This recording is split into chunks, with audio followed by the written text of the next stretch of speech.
प्रेमचंद जी द्वारा रचित महान उपन्यास कर्म भूमि का भाग 4। अमरकांत मैट्रिकुलेशन की परीक्षा में प्रांत में सर्वप्रथम आया, पर अवस्था अधिक होने के कारण छात्रवृत्ति न पा सका। इससे उसे निराशा की जगह एक तरह का संतोष हुआ, क्योंकि वह अपने मनोविकारों को कोई टिकोना न देना चाहता था। उसने कई बड़ी बड़ी कोठियों में पत्र व्यवहार करने का काम उठा लिया। धानी पिता का पुत्र था, यह काम उसे आसानी से मिल गया। लाला समरकांत की व्यवसाय नीति से प्रायः उनकी बिरादरी वाले जलते थे और पिता पुत्र के इस वैमनस्य का तमाशा देखना चाहते थे।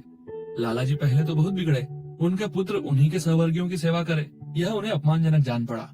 पर अमर ने उन्हें सुझाया कि वह यह काम केवल व्यवसायिक ज्ञानोपार्जन के भाव से कर रहा है। लाला जी ने भी समझा कुछ न कुछ सीख ही जाएगा, विरोध करना छोड़ दिया। सुखदा इतनी आसानी से मानने वाली न थी। एक दिन दोनों में इसी बात पर झड़प हो गई। सुखदा ने कहा, तुम 10-10, 5-5 रुपए के लिए दूसरों की खुशामद करते फिरते हो, तुम्हें शर्म नहीं आती? अमर ने शांति पूर्वक कहा, काम करके कुछ उपार्जन करना शर्म की बात नहीं, दूसरों का मुंह ताकना शर्म की बात है। तो ये धानियों के जितने लड़के हैं सभी बेशर्म हैं? है ही, इसमें आश्चर्य की कोई बात नहीं। अब तो लाला जी मुझे खुशी से भी रुपए दे तो न लूं। जब तक अपनी सामर्थ्य का ज्ञान न था तब तक उन्हें कष्ट देता था। जब मालूम हो गया कि मैं अपने खर्च भर को कमा सकता हूँ तो किसी के सामने हाथ क्यों फैलाऊं? सुखदा ने निर्दयता के साथ कहा, तो जब तुम अपने पिता से कुछ लेना अपमान की बात समझते हो तो मैं क्यों उनके आश्रित बनकर रहूं? इसका आशय तो यही हो सकता है कि मैं भी किसी पाठशाला में नौकरी करूं या सीने पिरोने का धंधा उठाऊं। अमरकांत ने संकट में पड़कर कहा, तुम्हारे लिए इसकी जरूरत नहीं। क्यों? मैं खाती पहनती हूँ, गहने बनवाती हूँ, पुस्तकें लेती हूँ, पत्रिकाएं मंगवाती हूँ, दूसरों ही की कमाई पर। तो इसका तो यह आशय भी हो सकता है कि मुझे तुम्हारी कमाई पर भी कोई अधिकार नहीं, मुझे खुद परिश्रम करके कमाना चाहिए। अमरकांत को संकट से निकलने की एक युक्ति सूझ गई। अगर दादा या तुम्हारी अम्मा जी तुमसे चिढ़े और मैं भी ताने दूं, तब निसंदेह तुम्हें खुद धन कमाने की जरूरत पड़ेगी। कोई मुंह से न कहे पर मन में तो समझ सकता है। अब तक तो मैं समझती थी तुम पर मेरा अधिकार है, तुमसे जितना चाहूंगी लड़कर ले लूंगी, लेकिन अब मालूम हुआ मेरा कोई अधिकार नहीं। तुम जब चाहो मुझे जवाब दे सकते हो। यही बात है या कुछ और? अमरकांत ने हार कर कहा, तो तुम मुझे क्या करने को कहती हो? दादा से हर महीने रुपए के लिए लड़ता रहूं? सुखदा बोली, हाँ मैं यही चाहती हूँ। यह दूसरों की चाकरी छोड़ दो और घर का धंधा देखो। जितना समय उधर देते हो उतना ही समय घर के कामों में दो। मुझे इस लेन देन सूद ब्याज से घृणा है। सुखदा मुस्कुराकर बोली, यह तो तुम्हारा अच्छा तर्क है। मरीज को छोड़ दो, वह आप ही आप अच्छा हो जाएगा। इस तरह मरीज मर जाएगा, अच्छा न होगा। तुम दुकान पर जितनी देर बैठोगे कम से कम उतनी देर तो यह घृणित व्यापार न होने दोगे। यह भी तो संभव है कि तुम्हारा अनुराग देखकर लाला जी सारा काम तुम्ही को सौंप दे, तब तुम अपनी इच्छा अनुसार इसे चलाना।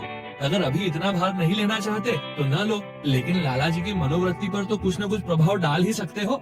वह वही कर रहे हैं जो अपने अपने ढंग से सारा संसार कर रहा है। तुम विरक्त होकर उनके विचार और नीति को नहीं बदल सकते। और अगर तुम अपना ही राग अलापोगे तो मैं कह देती हूँ अपने घर चली जाऊंगी। तुम जिस तरह जीवन व्यतीत करना चाहते हो वह मेरे मन की बात नहीं। तुम बचपन से ठुकराए गए हो और कष्ट सहने में अभ्यस्त हो। मेरे लिए यह नया अनुभव है। अमरकांत परास्त हो गया।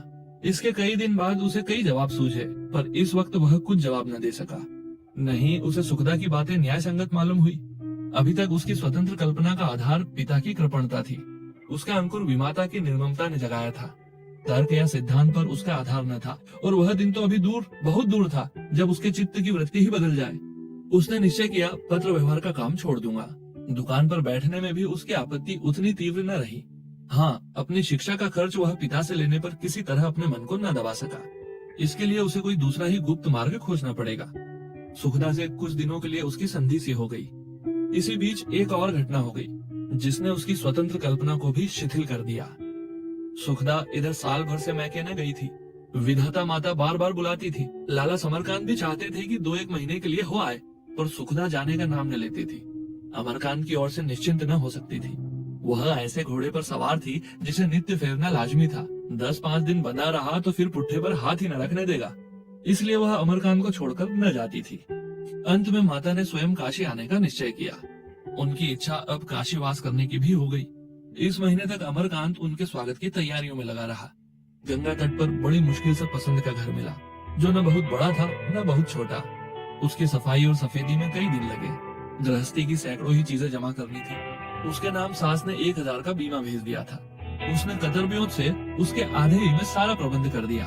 पाई पाई का हिसाब लिखा तैयार था। जब सास जी प्रयाग का स्नान करती हुई माघ में काशी पहुंची तो वहाँ का सुप्रबंध देखकर बहुत प्रसन्न हुई। अमरकांत ने बचत के 500 रुपए उनके सामने रख दिए। रेणुका देवी ने चकित होकर कहा, क्या 500 ही में सब कुछ हो गया? मुझे तो विश्वास नहीं आता। जी नहीं, 500 ही खर्च हुए।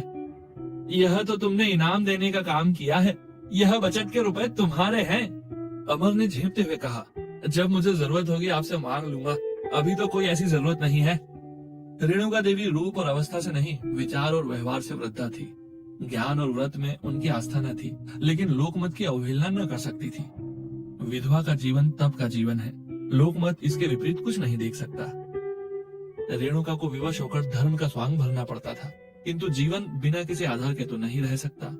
भोग विलास, सैर तमाशे से आत्मा की उसी भांति संतुष्टि नहीं होती जैसे कोई चटनी और अचार खाकर अपनी क्षुधा को शांत नहीं कर सकता। जीवन किसी तथ्य पर ही टिक सकता है। रेणुका के जीवन में यह आधार पशु प्रेम था। वह अपने साथ पशु पक्षियों का एक चिड़ियाघर लाई थी। तोते, मैने, बंदर, बिल्ली, गाय, हिरन, मोर, कुत्ते आदि पाल रखे थे और उन्हीं के सुख दुख में सम्मिलित होकर जीवन में सार्थकता का अनुभव करती थी। हर एक का अलग अलग नाम था, रहने का अलग अलग स्थान था, खाने पीने के अलग अलग बर्तन थे। अन्य रईसों की भांति उनका पशु प्रेम नुमाइशी, फैशनेबल या मनोरंजक न था। अपने पशु पक्षियों में उनकी जान बसती थी। वह उनके बच्चों को उसी मातृत्व भरे स्नेह से खिलाती थी मानो अपने नाती पोते हों। ये पशु भी उनकी बातें, उनके इशारे कुछ इस तरह समझ जाते थे कि आश्चर्य होता था। दूसरे दिन माँ बेटी में बातें होने लगी। रेणुका ने कहा, तुझे ससुराल इतनी प्यारी हो गई? सुखदा लज्जित होकर बोली, क्या करूं अम्मा, ऐसी उलझन में पड़ी हूं कि कुछ सोचता ही नहीं। बाप बेटे में बिल्कुल नहीं बनती। दादाजी चाहते हैं वह घर का धंधा देखे, वह कहते हैं मुझे इस व्यवसाय से घृणा है। मैं चली जाती तो न जाने क्या दशा होती। मुझे बराबर खटका लगा रहता है कि वह देश विदेश की राह न ले। तुमने मुझे कुएं में ढकेल दिया और क्या कहूँ।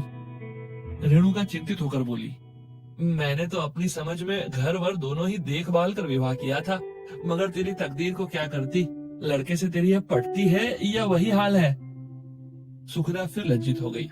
उसके दोनों कपोल लाल हो गए। सिर झुकाकर बोली, उन्हें अपनी किताबों और सभाओं से छुट्टी नहीं मिलती। तेरी जैसी रूपवती एक सीधे साधे छोकरे को भी न संभाल सकी, चाल चलन कैसा है? सुखदा जानती थी अमरकांत में इस तरह की कोई दुर्वासना नहीं है, पर इस समय वह इस बात को निश्चयात्मक रूप से न कह सकती थी। उसके नारीत्व पर धब्बा आता था। बोली, मैं किसी के दिल का हाल क्या जानूं? अम्मा, इतने दिन हो गए, एक दिन भी ऐसा न हुआ होगा कि कोई चीज लाकर देते। जैसे चाहूं रहूं, उनसे कोई मतलब नहीं। रेणुका ने पूछा, तू कभी कुछ पूछती है? कुछ बनाकर खिलाती है? कभी उसके सिर में तेल डालती है? सुखदा ने गर्व से कहा, जब वह मेरी बात नहीं पूछते तो मुझे क्या गरज पड़ी है? वह बोलते हैं तो मैं बोलती हूँ, मुझसे किसी की गुलामी नहीं होगी। रेणुका ने ताड़ना दी, बेटी बुरा न मानना, मुझे बहुत कुछ तेरा ही दोष दिखता है। तुझे अपने रूप का गर्व है। तू समझती है वह तेरे रूप पर मुग्धा होकर तेरे पैरों पर सिर रगड़ेगा। ऐसे मर्द होते हैं, यह मैं जानती हूँ, पर वह प्रेम टिकाऊ नहीं होता। न जाने तू क्यों उससे तनी रहती है। मुझे तो वह बड़ा गरीब और बहुत ही विचारशील मालूम होता है। सच कहती हूँ, मुझे उस पर दया आती है। बचपन में तो बेचारी की माँ मर गई, विमाता मिली वह डायन, बाप हो गया शत्रु, घर को अपना घर न समझ सका। जो हृदय चिंता भार से इतना दबा हुआ हो, उसे पहले स्नेह और सेवा से पोला करने के बाद तभी प्रेम का बीज बोया जाता है। सुखदा चिढ़कर बोली, वह चाहते हैं मैं उनके साथ तपस्वी बनकर रहूं, रूखा सूखा खाऊं, मोटा झोटा पहनूं और वह घर से अलग होकर मेहनत और मजदूरी करें। मुझसे यह न होगा, चाहे सदैव के लिए उनसे नाता टूट ही जाए। वह अपने मन की करेंगे, मेरे आराम तकलीफ की बिल्कुल परवाह न करेंगे, तो मैं भी उनका मुंह न जोहूंगी। रेणुका ने तिरस्कार भरी चितवनों से देखा और बोली, और अगर आज लाला समरकांत का दिवाला पिट जाए? सुखदा ने इस संभावना की कभी कल्पना ही न की थी। विमूढ़ होकर बोली, दिवाला क्यों पिटने लगा?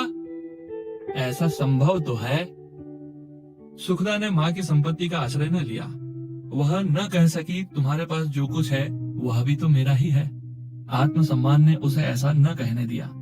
माँ के इस निर्दय प्रश्न पर झुंझलाकर बोली, जब मौत आती है तो आदमी मर जाता है, जानबूझकर आग में नहीं कूदा जाता। बातों बातों में माता को ज्ञात हो गया कि उनकी संपत्ति का वारिस आने वाला है। कन्या के भविष्य के विषय में उन्हें बड़ी चिंता हो गई थी। इस संवाद ने उस चिंता का शमन कर दिया। उन्होंने आनंद विहल होकर सुखदा को गले लगा लिया। साथियों, आप सुन रहे थे मुंशी प्रेमचंद जी द्वारा रचित महान उपन्यास कर्मभूमि का भाग 4। अगला भाग अगले वीडियो में सुनिए। आपको ये उपन्यास कैसा लग रहा है हमें कमेंट सेक्शन में जरूर बताएं। और ऐसी ही मजेदार कहानियां उपन्यास सुनते रहने के लिए हमारे चैनल को सब्सक्राइब जरूर कर लें और बेल आइकन को ऑल पर सेट करें। धन्यवाद।